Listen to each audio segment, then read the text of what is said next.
office, and of course, he's dancing his way through. Some people are not liking it, They are like, come on, how long is he going to continue dancing? But you can see on your screen, that man over there doesn't look like someone who wants to stop dancing because of what you think. Just take a brief moment and enjoy that video.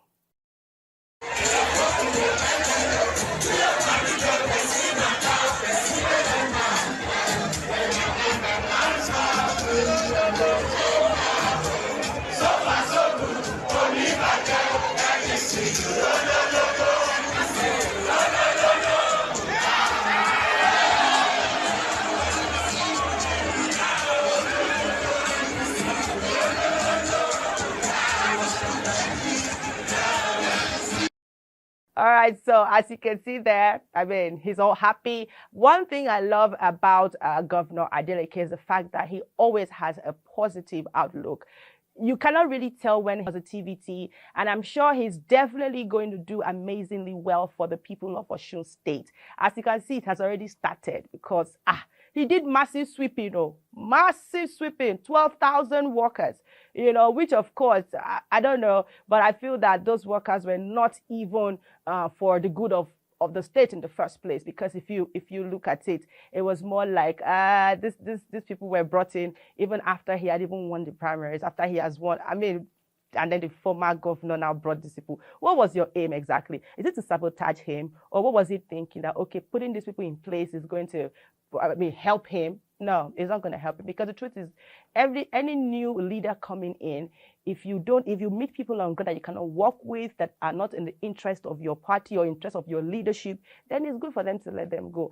And so it's better for him to have people that, some persons, now mixed reactions, was up on social media. Some people saying, oh, what a bad way to start his first day in office. Others saw the positive aspect of it, just like myself. So if you look at your screen, you will see some tweets.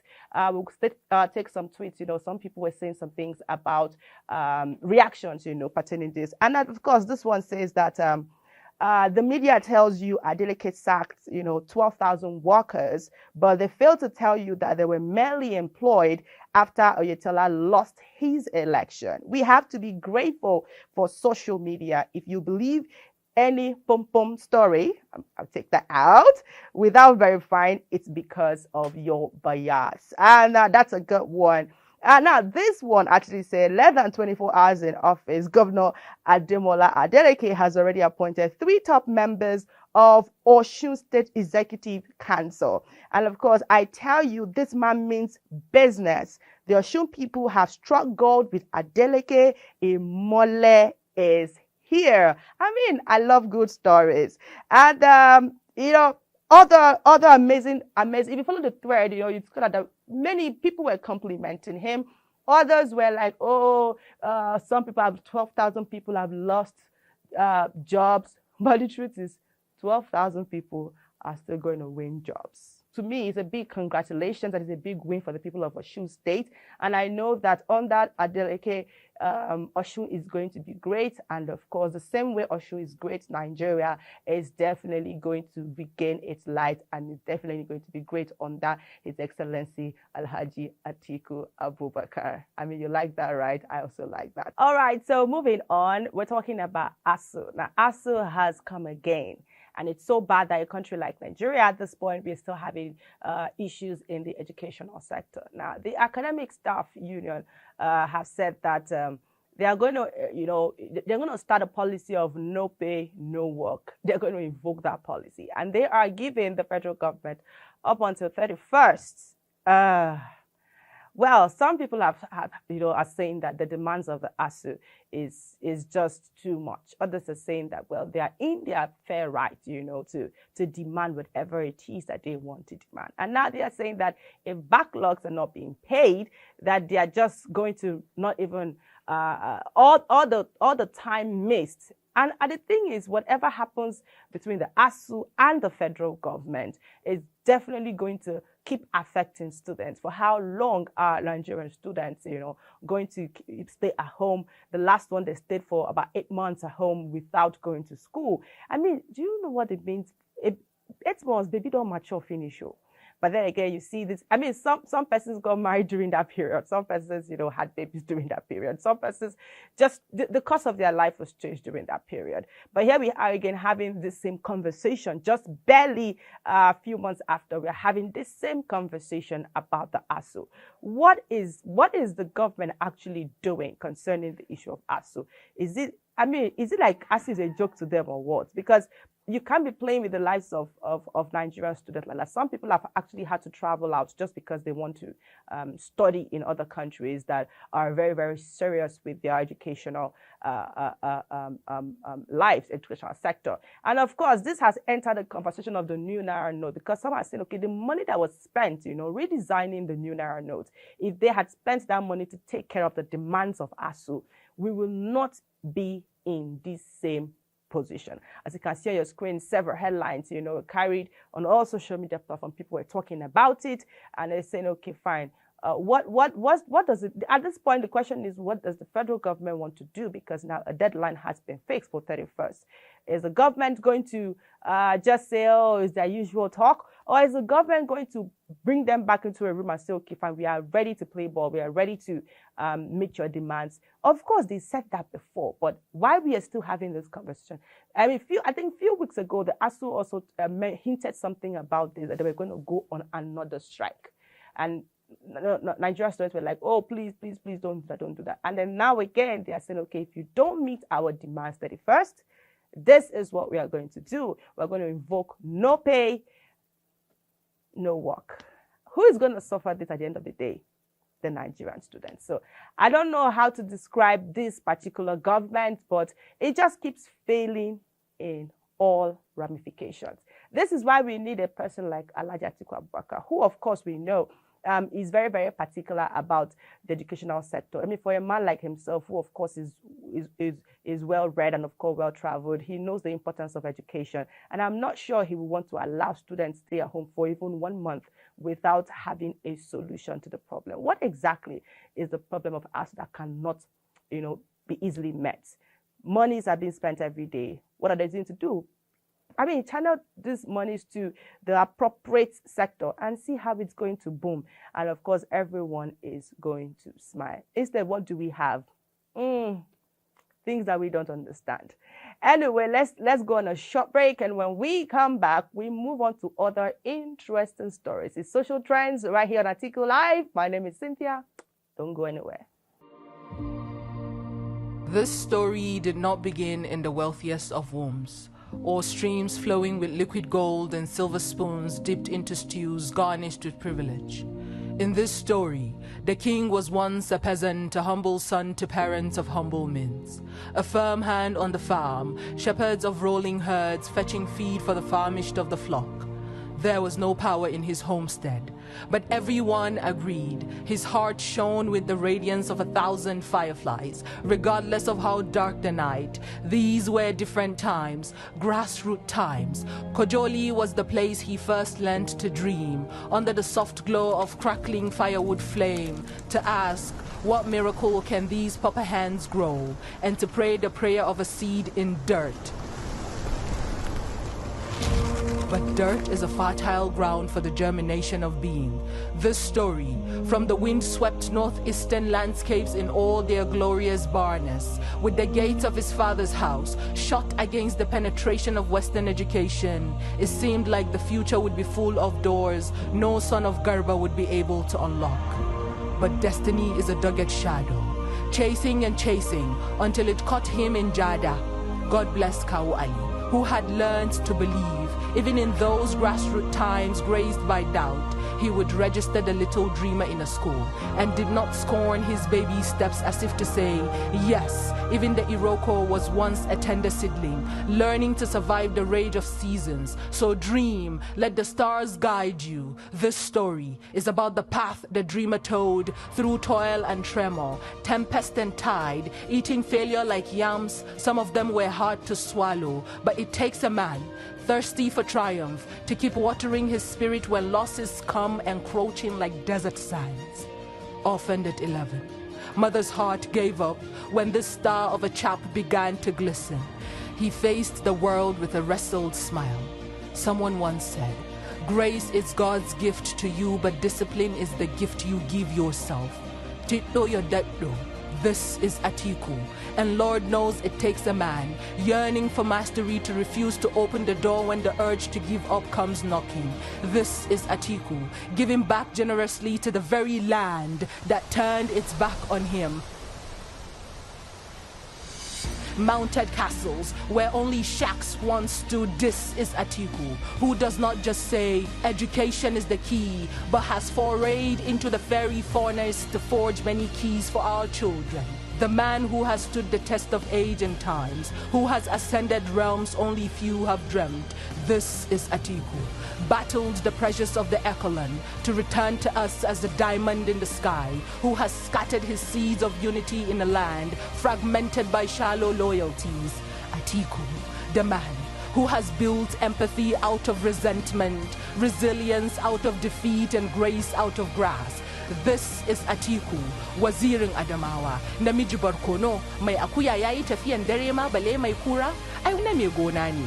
This man, willing to speak our problems into the light and articulate solutions for the good of all. Atiku, the man for whom our collective struggle is but a deja vu, and trust the man who has done it once to do it again. For out of Jada, a bud of hope has risen like a prophecy, and this time it will not wither in vain. By the light of his heart and the willingness of the people as active stakeholders in the business of actualizing the greater tomorrow we all dream. Nigeria, the universe is calling. It is our time to answer.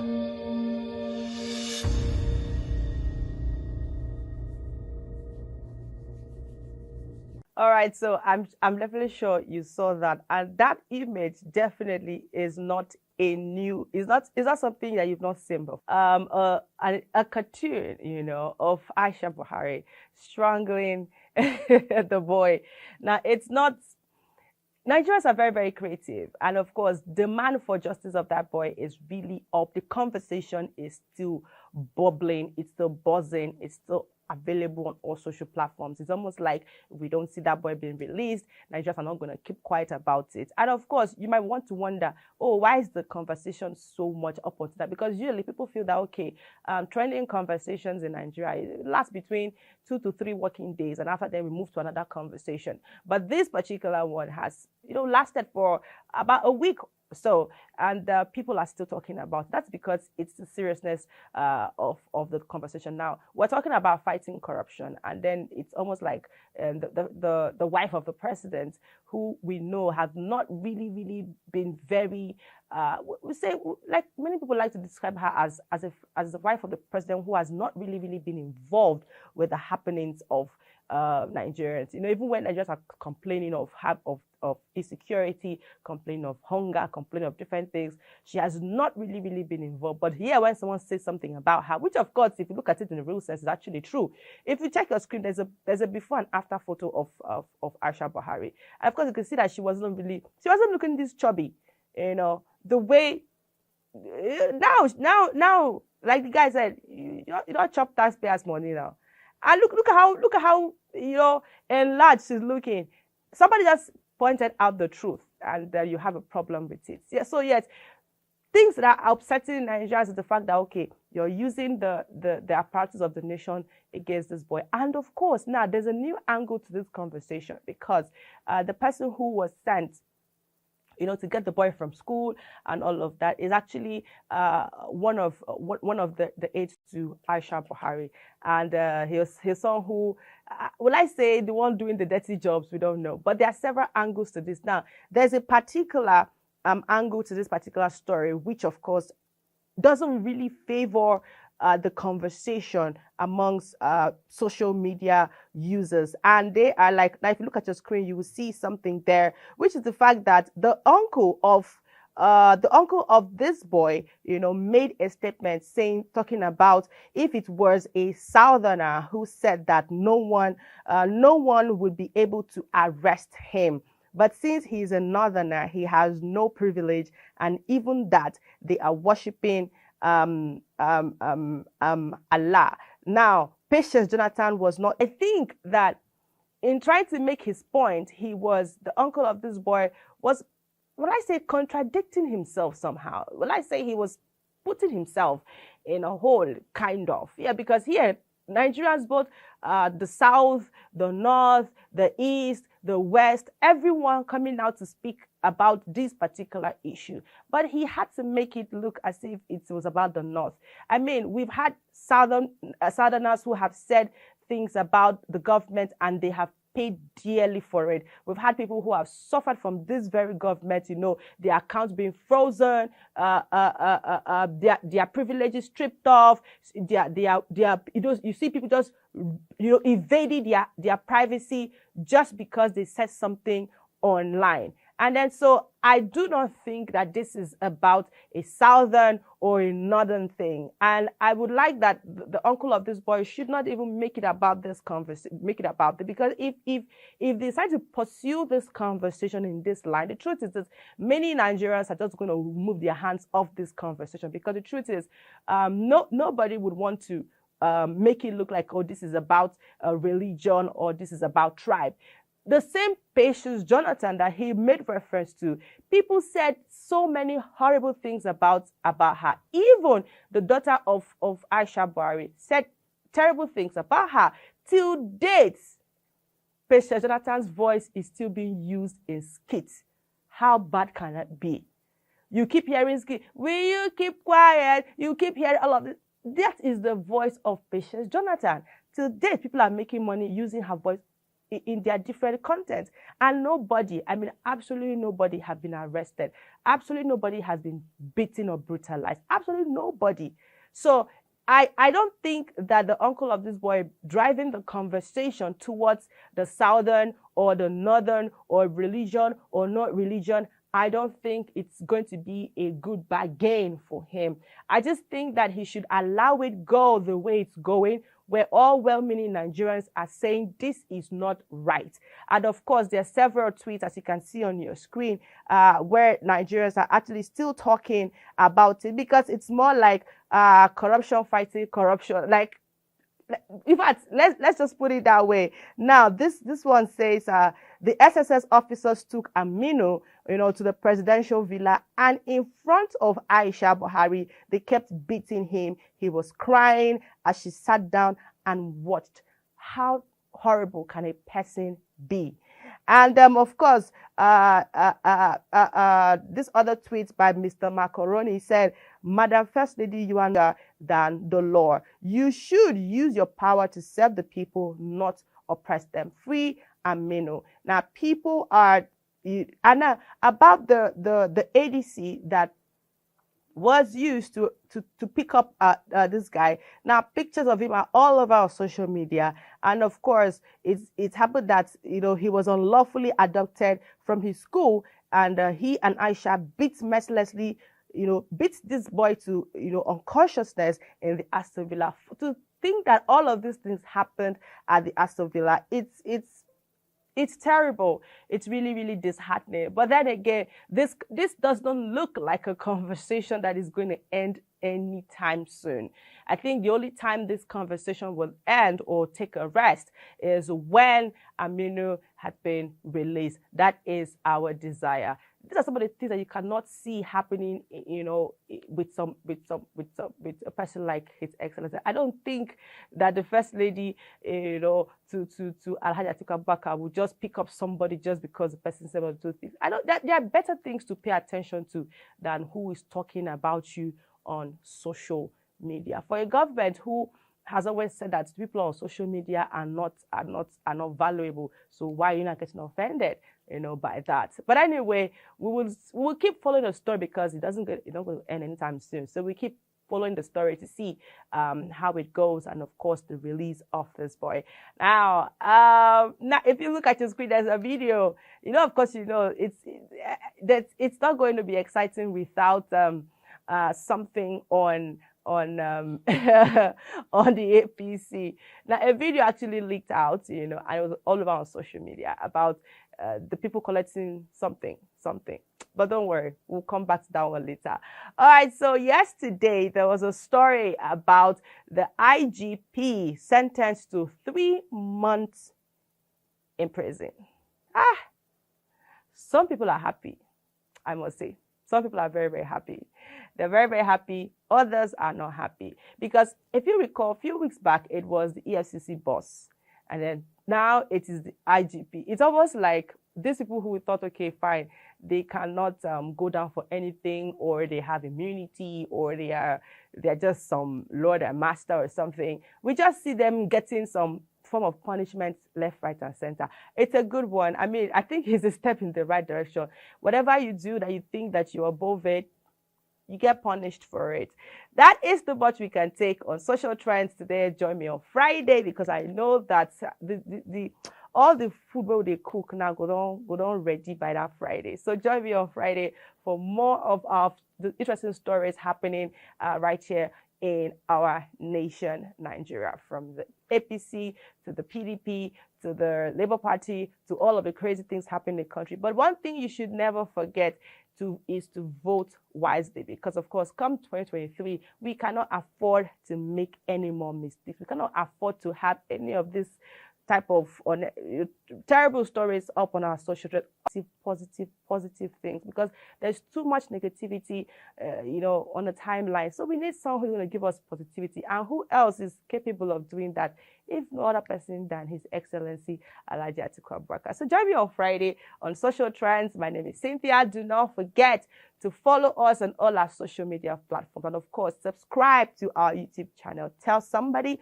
to tell another person that all the big conversations and all the big stories we are gossiping right here on Social Trends. To have yourself a